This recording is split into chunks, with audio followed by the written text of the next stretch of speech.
அண்ணன்னு ஆரம்பிச்சவர் கடைசி காலகட்டம் வரைக்கும் நான் அண்ணங்கிற வார்த்தைக்கு மீறி சொன்னதே இல்லை. ஏன்னா ஹெல்த்தை பார்த்துக்கல அப்படின்றாங்க. யதார்த்தம் என்னன்னா இங்க வந்து ஹெல்த்தை பார்த்துக்கணும் எல்லாமே நினைக்கிறோம். ஆனால் இந்த கடுமையான சினிமா போட்டியில் நமக்கான வாய்ப்பை கரெக்டாக பயன்படுத்தணும் ஓட்டுற ஓட்டத்தில் இதயத்துக்கு நம்ம வேலை கொடுக்காம விட்டுறோம். அது வந்து நம்மளை விட அதிகமாக ஓடும் போது அது பாதிக்கப்பட்டது. அது வேற வழி இல்லை. சினிமாவில் வந்து இந்த ஒரு போட்டி மிகுந்த சினிமாவில் நமக்கான வாய்ப்புகளை பெறும்போது அதை ப்ரூவ் பண்ண வேண்டிய அவசியம் இருக்கும். அதெல்லாம் ஓடிக்கிட்டே இருக்கும்.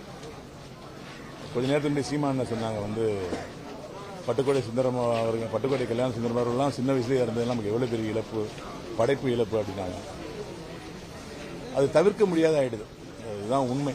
எல்லாரும் வாக்கிங் போகணும்னு நினைக்கிறோம், டயத்துக்கு தூங்கணும்னு நினைக்கிறோம், டயத்துக்கு சாப்பிடணும்னு நினைக்கிறோம். ஆனால் சினிமாக்காரர்கள் அப்படி அமையாதுன்னு உங்களுக்கு எல்லாருக்குமே தெரியும். அதை மீறி கட்டுப்பாடோடு இருக்கணும்.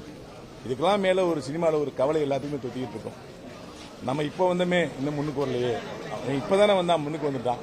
நம்ம இவ்வளோ வருஷம் நடத்தி இவ்வளோ சம்பளம் வாங்குறோம், அவன் இப்போ வந்தவன் எவ்வளோ சம்பளம் வாங்குறோம். அந்த ஒப்பீடு தயவுசெய்து வேணாம். கடவுள் வந்து உங்களை மிக சிறந்த ஒரு பொதுமக்களுக்கு உங்களை பார்த்தா சந்தோஷப்படுற மாதிரி, உங்களை பார்த்தா செல்ஃபி எடுக்கிற மாதிரி ஒரு புகழை உங்களுக்கு கடவுள் கொடுத்துருக்கான். அந்த புகழை என்ஜாய் பண்ணி நம்மளுக்கு கிடைக்கப்பட்ட சிறிய வாய்ப்புகளோட சந்தோஷமாக ஏற்றுக்கிட்டு மனநிறைவோடு வாழ்றது தான் வந்து நல்ல விஷயம்.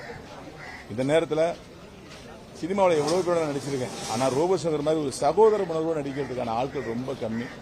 அந்த சகோதரனை இழந்துட்டேன் அப்படிங்கிற மிகப்பெரிய பாரம் என்னை அழுதிட்டு தான் இருக்கு. என்னை பொறுத்த வரைக்கும் சகோதரன் ரோபோசங்கர் இறக்கவில்லை.